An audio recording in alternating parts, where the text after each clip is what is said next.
Two players, same gesture, same rule. One walked off the pitch in handcuffs, metaphorically speaking, and the other walked into the tunnel at halftime to get a massage. That is not a refereeing inconsistency. That is a political statement disguised as a football match. Let me explain what happened, because the way this story is being told in the mainstream press is already wrong, and the way it is being ignored by the people running this tournament is worse.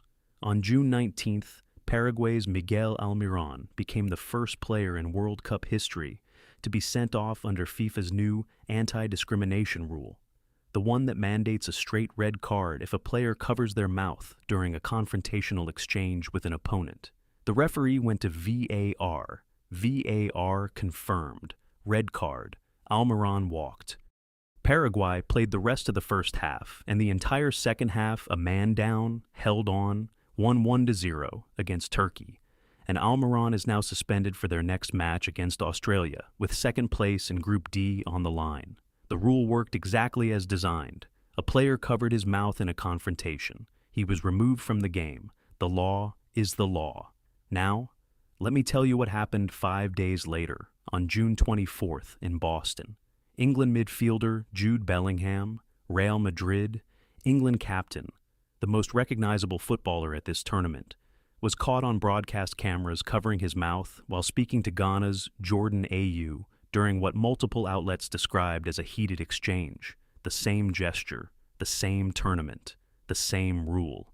VAR was active. VAR did not intervene. The referee did not act. Bellingham stayed on the pitch. England drew 0-0. The moment was photographed, the photograph went viral, and the Paraguayan Football Association filed a formal complaint with FIFA before the final whistle had cooled. Think about what that means.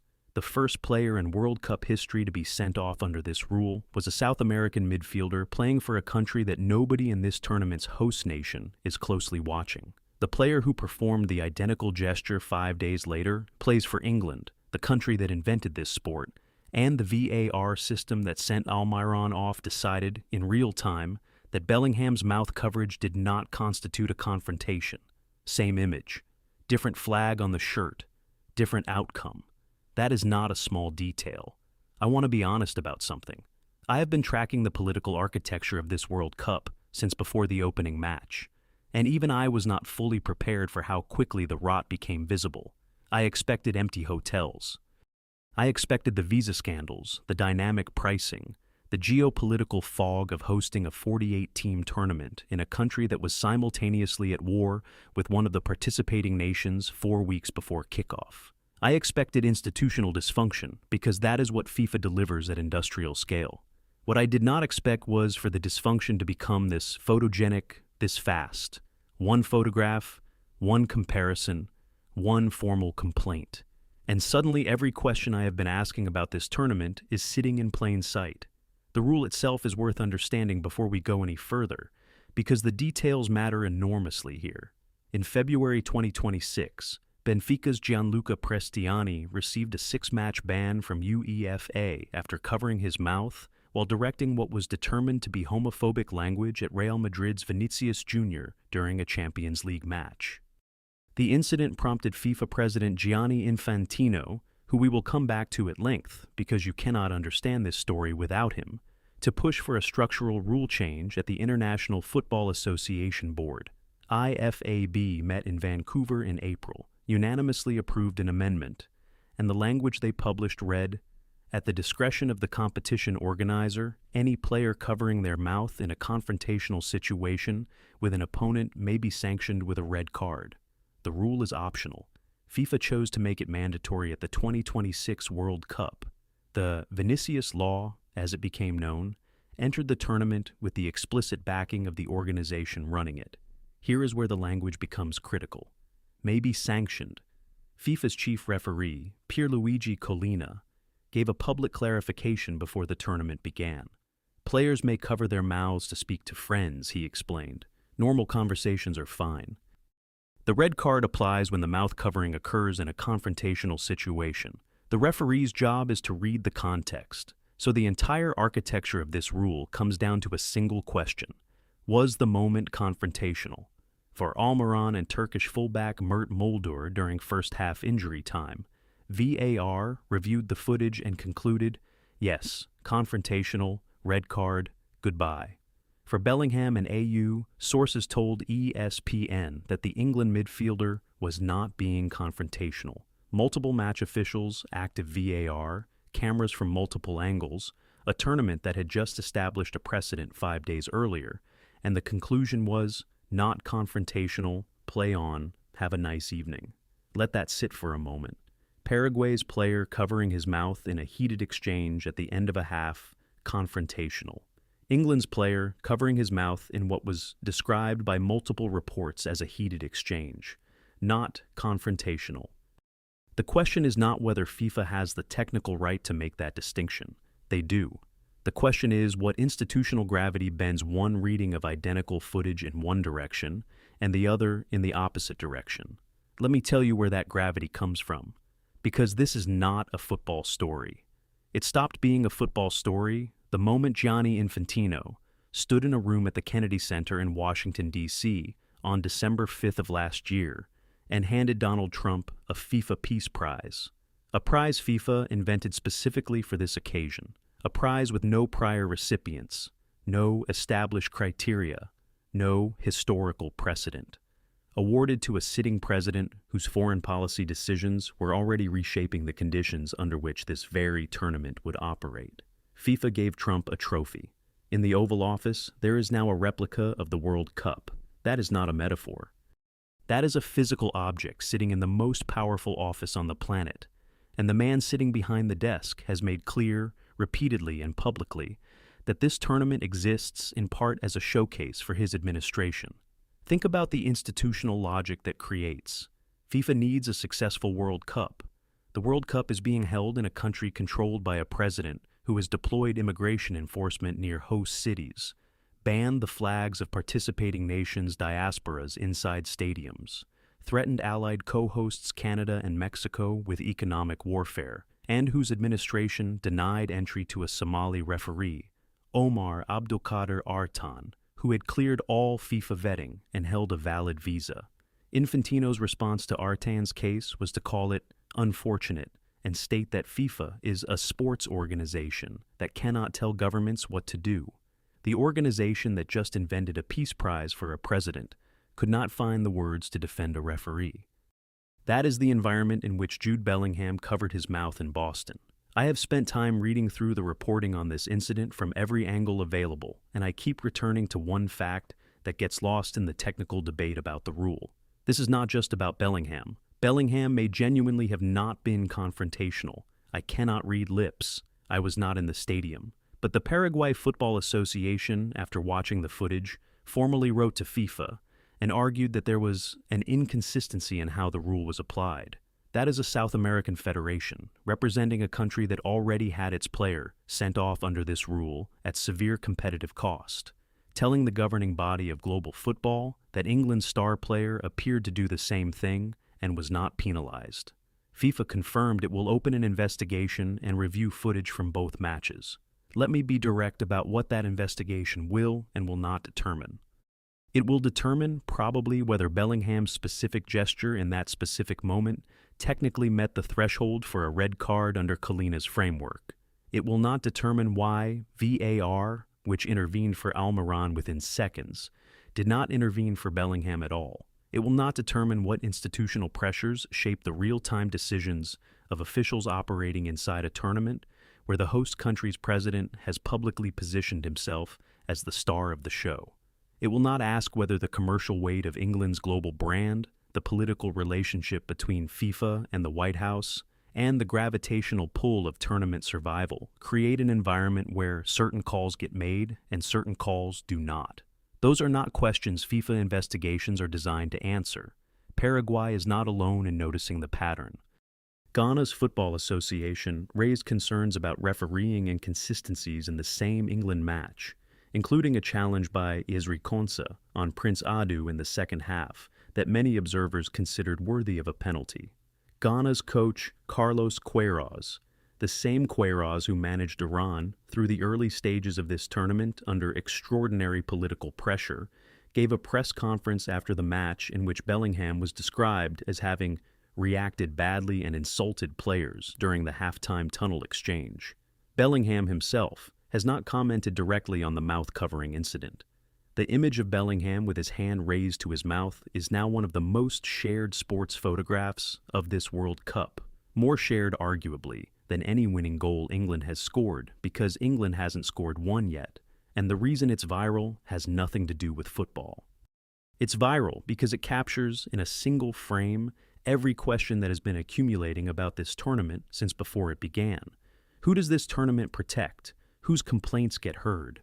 Whose players get the benefit of a contextual reading? And whose players get the precedent-setting red card that makes history for all the wrong reasons?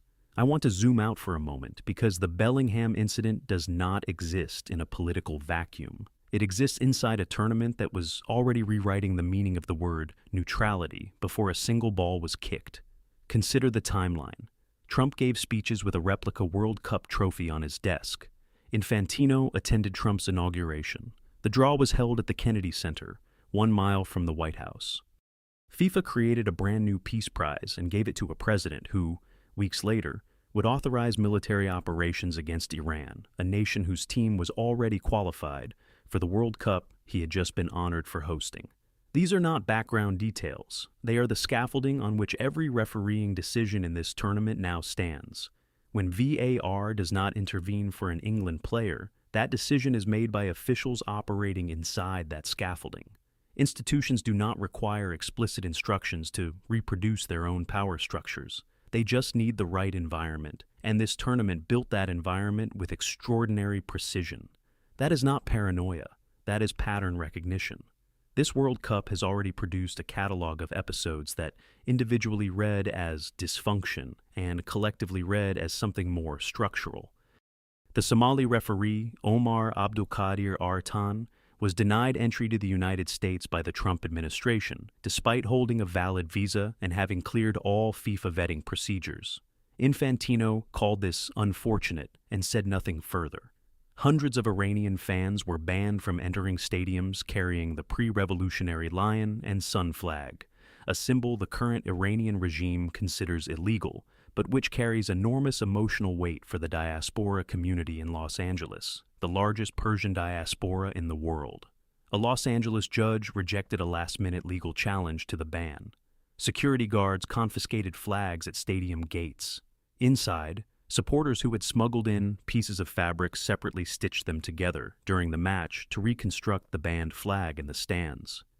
FIFA, which spent years developing rules to prevent political expression inside tournament venues, had nothing to say about the political decision that made those acts of defiance necessary. The organization that banned shirts and banners could not locate its voice when a government blocked a referee from entering the country. But it found its voice apparently when deciding that Almirón's hand gesture was confrontational and Bellingham's was not. There is a specific detail from the Bellingham match that I keep returning to. The heated exchange with Ghana players happened not just during the match, but also at half-time, as Bellingham headed toward the tunnel. Ghana's coaching staff was visible in the footage. The confrontation was extended, multi-party, and took place in full view of the fourth official. No yellow card, no VAR review, no action of any kind. Compare that to Almirón's incident, which occurred in first-half injury time and triggered an immediate VAR check.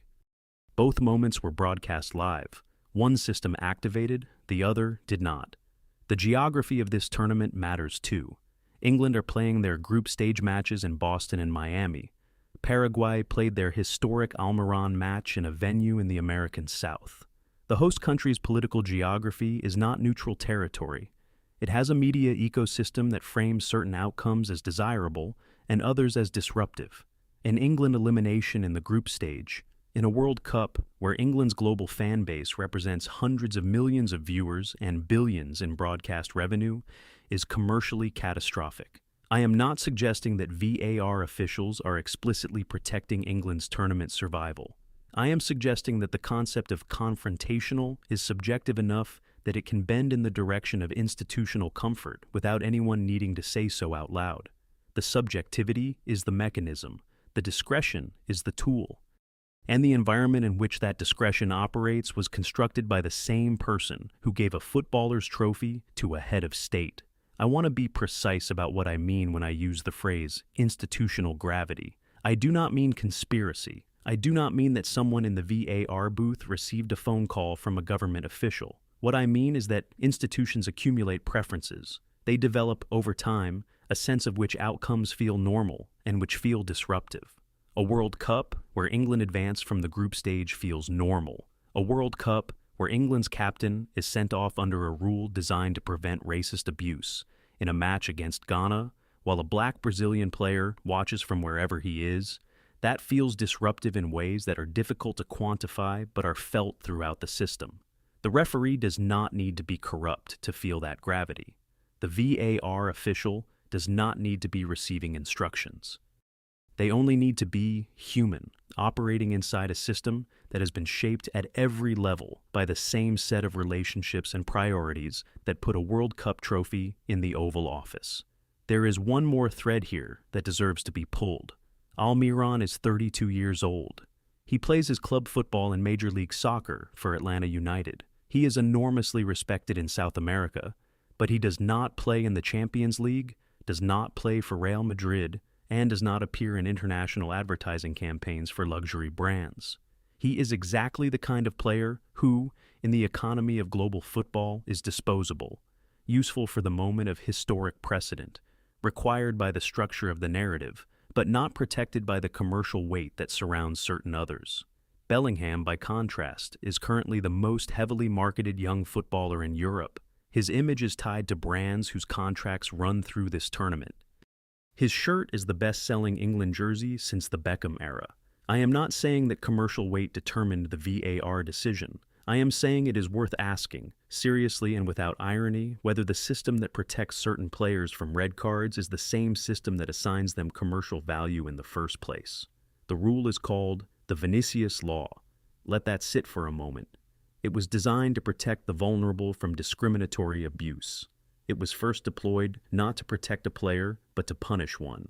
It was not deployed against the more commercially powerful player when the same image appeared on the same cameras 5 days later. And the institution responsible for its enforcement gave Trump a peace prize and described itself as a sports organization beyond politics. Paraguay filed their complaint. FIFA said it would investigate. Bellingham walked into the tunnel. Almirón is suspended. There is something I keep coming back to, and I genuinely do not know the answer. If this exact sequence of events had happened in reverse, if Bellingham had been sent off first and Almirón had covered his mouth 5 days later and walked free, would Paraguay have filed a complaint? Or does the complaint only exist because the protected player is European and the punished player is South American, because that is the only direction in which the injustice feels like something worth fighting? I don't know. And the fact that I can ask that question and sit in genuine uncertainty about the answer tells you more about this tournament than anything FIFA will publish.